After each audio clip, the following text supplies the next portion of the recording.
What's up, producers, and welcome to SOUND.ACADEMY, the channel helping you become a better music producer each and every day. In this tutorial, I'm going to show you how to make that lead, kind of plucky, percussive bass from Illenium and Said the Skies VIP of the track Where You Go, featuring the mysterious producer 17888L.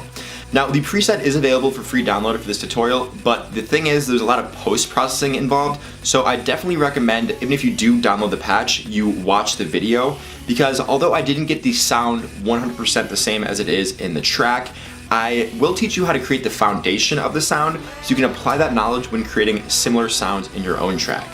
Most of the sound was made in X for Serum, but there is a lot of post-processing, like I said, so let's get into that right now. But before we do, if you guys enjoy the video, I definitely recommend you subscribe. We have a ton of amazing content on the way, and I wouldn't want you to miss out. So, without any further ado, let's get into it. Alright guys, here we are in Ableton, and before we get into remaking the patch, here is what the finished patch will sound like with all the processing on it.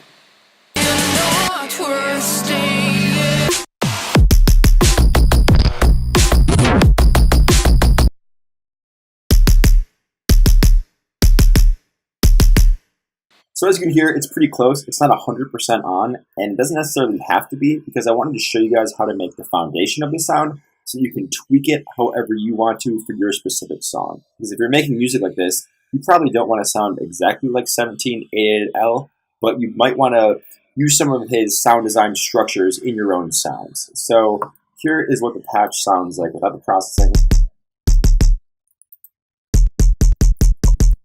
So basically what's providing the foundation of the sound is this analog BD sine, this sine wave.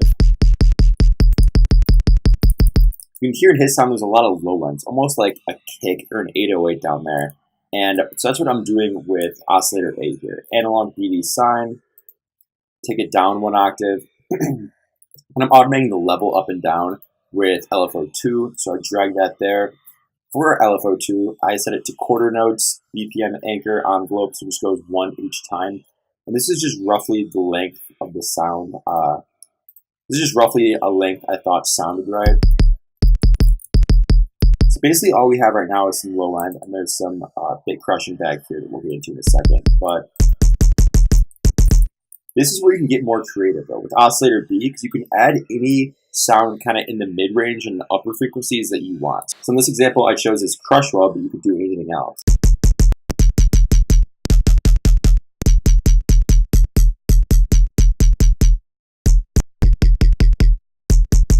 That one's totally up to you, and you can kind of play around with it, but I took it up 2 semitones because you want it providing some harmonics that this one isn't in some of those upper frequencies. I'm also doing some filtering here, so I dragged LFO2 over here, drag that up quite a bit.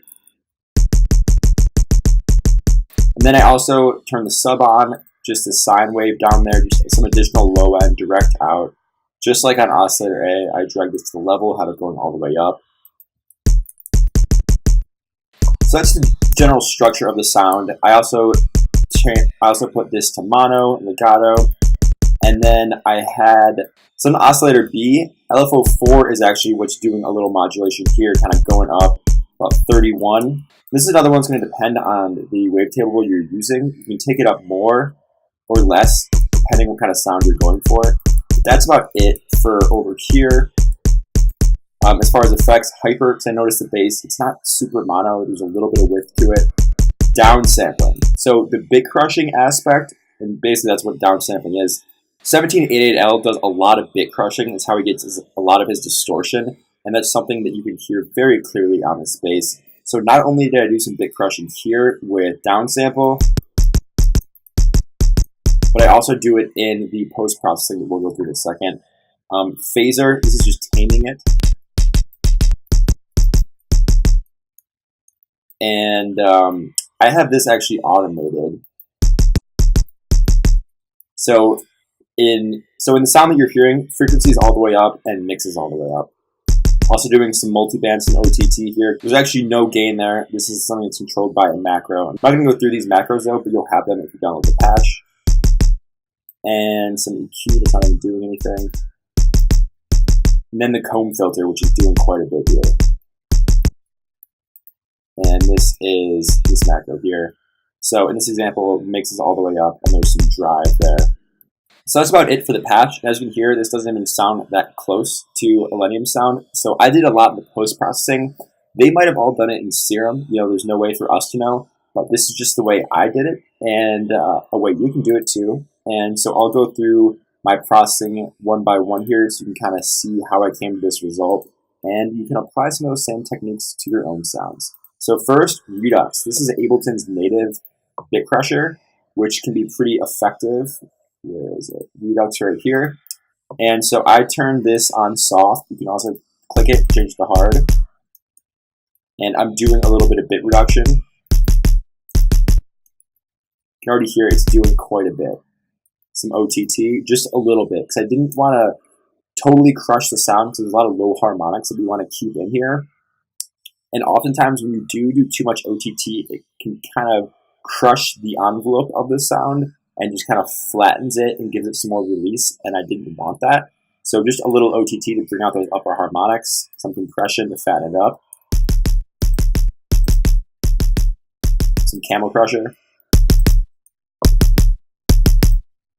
some FabFilter Saturn.